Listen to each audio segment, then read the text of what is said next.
If you have ever gotten into the mood where you're like, I am ready to change my life, I'm creating a vision board, I am setting some goals, you know that getting started isn't the hard part. Anyone can get started, and anyone can usually stick to something for like a few days or a few weeks. It's the sticking it out that's tough because excitement fades. Goals that once felt so important to you will eventually just feel a little less important, and momentum has a tendency of slowing down. In this podcast, I want to talk about a way to manage that momentum, a different way of seeing goals that can help you to be more consistent with them. Welcome to Grow with Intention, the podcast for people who want to create a life that feels good. So let's talk about a new way of looking at your goals that can be really helpful when it comes to staying consistent, not getting too distracted by shiny object syndrome, but also not freaking out when you find yourself fading with your goals, so that you can more easily sort of get back on the bandwagon. And that new way of looking at your goals is seeing them as relationships. So you have a relationship with your goal, or you have relationships with your goals. When you start to look at your goals as relationships, it no longer becomes about, I need to stick with it, I need to be consistent, I need to stay the course. It becomes all about staying connected with your goals, which has a very different feeling to it. I think of it like a relationship with a partner or even a relationship with a friend. In every relationship, you are going to have times where you feel like you are disconnected. That is part of the dance of relationships. And when you notice you are disconnected from your person or from a friend, your goal is to reconnect, get back on the same wavelength, get back on the same page.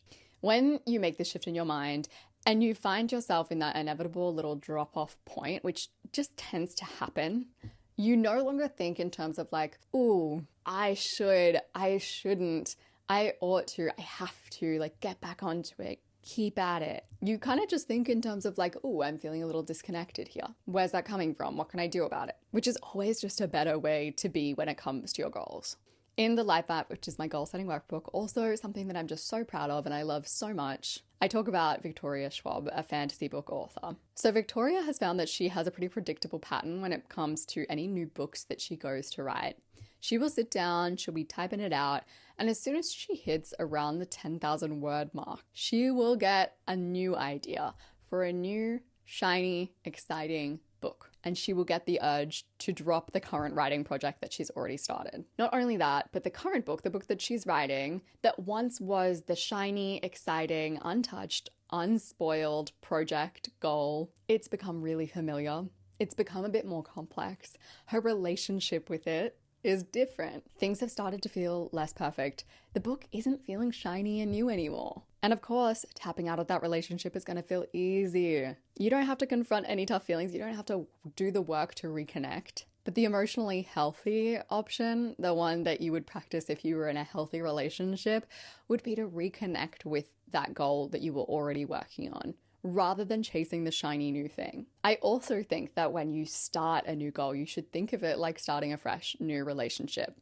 I obviously haven't done that in a hot second, but I imagine that if you start a fresh new relationship, it's kind of exciting for the most part, hopefully. But also you have to think about long-term compatibility if that's where your head's at. You have to think like, is this person really someone that I want to spend my time with? And am I really wanting this relationship, or is it just a relationship that I feel like I should have? Don't rush into it. Be selective. Follow that mantra of slow to hire, quick to fire. You should do the exact same thing with your goals. If I followed every single urge to set a goal that appeared in my head, my life would be a nightmare and I would never get anything done. And I would also pursue some pretty worthless goals that at the time when they hit my brain felt really exciting.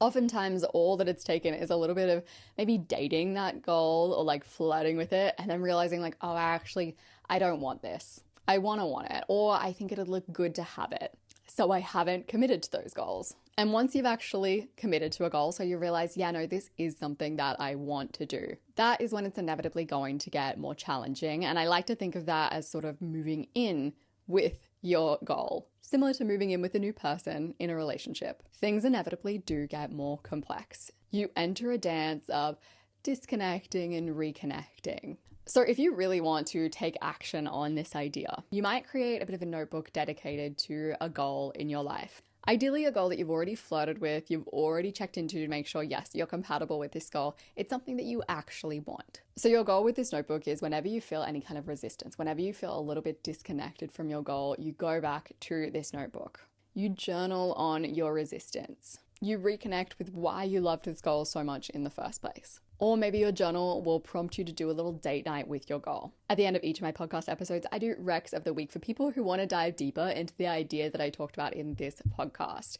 My first recommendation of the week has to be my own product, which is the Life Map. I truly am in love with this product. I am going to do an update to the Life Map 3.0. So if you want to hold off until the end of the year when you do your goal setting, maybe wait until then, not to kick myself in the foot. But if you are someone who does goal setting more around like the New Year period, probably like hold off until the end of the year. My second recommendation is Michael Neill. I love Michael Neill for anything goal setting, and his book, You Can Have What You Want. It's definitely a different take on goal setting and one that I really enjoyed. Those resources are going to be linked in the description if you're watching YouTube, the show notes if you're on Spotify. I appreciate you so much, and I will see you soon.